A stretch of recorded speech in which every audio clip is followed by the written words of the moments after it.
Well, first, let me apologize for being late. I think I'm still a bit jet lagged because I just got here 2 3 days back, and you're right. I mean, I haven't been doing a lot of shows lately, and that's because there's been I'm focused on a couple of interesting areas relating to Indian economy, and hopefully you'll get to see some more stuff coming out soon. I will try to take this opportunity to share some interesting results because it's very relevant to the topic that we're discussing. Uh, Even as we discuss, मेरे mind में 2019 comes quite fresh, particularly before the elections, where almost everyone was convinced that poverty had increased in India between 2011 and 19. That was the consensus view, and unfortunately, or rather fortunately for us, in 2019 we made a presentation challenging that consensus view that poverty had not gone up, it had actually come down between 11 and 19. And fast forward 2 years, the consensus view has now shifted because now even the World Bank says that extreme poverty has come down. We have a IMF working paper that basically says that India has actually eradicated extreme poverty. So I don't know how much of you know this, but there's virtually no extreme poverty in India anymore, and this is despite pandemic. So even though pandemic happened, we still didn't see any increase in extreme poverty in India, and that itself is a big achievement, considering how large and diverse our country is. And then of course there's the multidimensional poverty index, and I remember when the extreme poverty paper came out, people asked what happens to multidimensional poverty, and then the multidimensional poverty paper came out, and now people ask what happened to inequality. So we'll come to that towards the last part of my uh, discussion. But the most important thing that you should keep in mind is that no matter what indicator you choose, whether you look at extreme poverty measure, which is typically a poverty line. So how is that calculated? You have a poverty line, and anyone who earns less than that or consumes less than that is classified as poor, and anyone who's above that is classified as non-poor. So based on that poverty line, at the $1.9, India is less than 1% of its population below poverty line in 2019, and it's again at less than 1% in 2020. If you take a higher poverty line, which is at $3.2 PPP, it basically is at close to 10%, slightly lower than 10% level. It's come drastically down from about 25%. So you see a 10 to 15 percentage point decline there, and this actually matches the decline that you see in the multidimensional poverty index, because this also has a 10 percentage point decline. If you look at the Niti Aayog index, if you look at the global MDPI, the thing to note is that there are two MDPIs, there are two multidimensional indices. One is the Niti Aayog index, and then the other one is what the Oxford University publishes, which is the OPHI Global Multidimensional Poverty Index.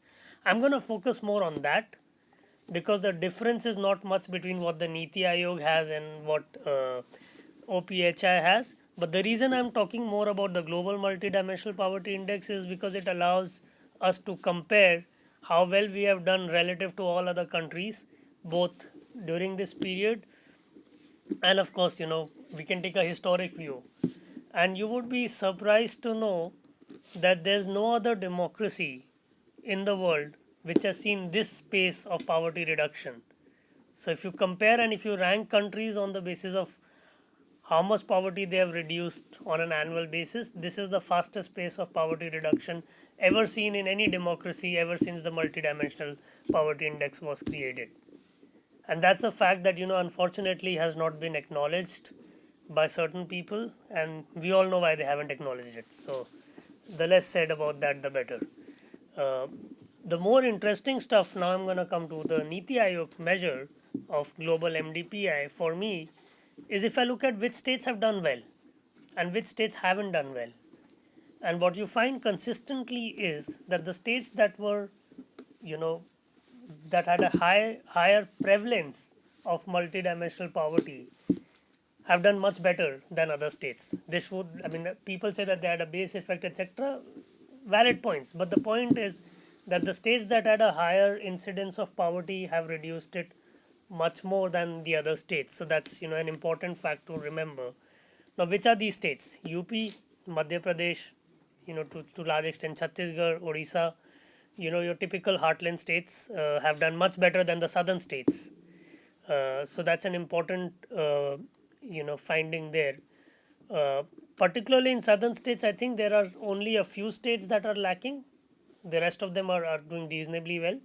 But at least in north, because there was a very high prevalence of poverty, these states have done exceedingly well in terms of reducing it. There is another implication of this, if you think about it. If states which had a higher poverty incidence have done better, then this should have some effect on inequality. So it basically means that we are able to kind of target it better to states which basically are suffering from a more acute form of deprivation relative to some of the other states. Before I go further, I want to stress on how MDPI is actually calculated, uh, because you have 12 indicators that fall into each of these three categories. And for each of these category, a household is given a deprivation score. And you basically sum up the deprivation score, and there's a threshold level.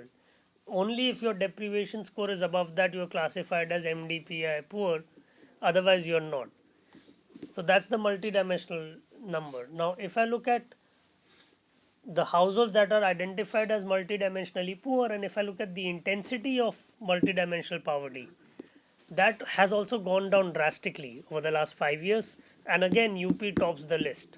It has seen the largest reduction among all the large states in the intensity of poverty. So, 2 points. Headcount ratio, the number of people who are identified as multidimensionally poor, has gone down the most in UP, and the intensity of poverty in each of these large states has also come down the fastest in Uttar Pradesh. So of course it's a function of fiscal policies that Joita mentioned a while back. So you see it happening in terms of statistics. What you don't see acknowledged, unfortunately, is what has happened on inequality. And it's very sad because everyone says that inequality has gone up in India. But the empirical evidence, whether you look at NSSO, which is the official body, they have two surveys. They have the PLFS, which has a wage and a consumption expenditure question. It's just 5 questions, but you do get a estimate from there. Wage inequality has also gone down in India, and consumption expenditure inequality, as measured by PLFS, since 2017 has gone down. In fact, many people who don't like the present prime minister like looking at CMIE because it's their favorite data source, but they are being disingenuous because they don't tell you that CMI itself shows that inequality is on a decline since 2017 in India. This is well acknowledged, and this is also reflected in a paper by uh, Arpit Gupta, Anup Milani, and it's a NBER. It's a US based economist who have done this paper.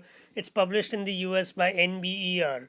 So you can go look it up, and basically it shows that inequality in India is on a decline since 2017, and the pandemic actually accelerated the decline. And what do you read in newspapers? Rich are getting rich, poor are getting poorer, right? That's what you read. But what's happening in India? And it's not counterintuitive. You're giving free houses, no, not free houses, but you're basically constructing affordable housing for the poor, and you're subsidizing housing extensively for those at the bottom of the pyramid. So what is that? That's an asset transfer that the state is doing. So how can inequality increase when the state is putting so much of fiscal resources into redistribution? But again, as I said, no one wants to acknowledge it, and that's why you don't see it acknowledged. There's another survey called All India Investment and Liability Survey. This is also done by the NSS. And what does it show you about the wealth inequality in India? It shows a decline. Wealth inequality is on a decline in India. So whatever indicator you look at, whatever piece of evidence you look at, you will find that India has experienced its most inclusive growth in the last 7, 8, 9 years. And more importantly, and this is for those who are interested in a global comparison, India's remarkable progress in terms of poverty eradication is second to none. No, I see a lot of people say that China eliminated extreme poverty, but they forget to mention that India also did the same. And India did it while being a democracy, while abiding by rules based order, and most importantly, while simultaneously ensuring a welfare state that is comparable to the best states possible, given our per capita level of income. I think in US they're struggling to crack affordable housing challenge, but in India we seem to be doing it quite well because of PM Awas. So certain cities in US, as you would know, housing affordability is a big issue. In India, we are basically redeveloping slums in Mumbai without any hassles.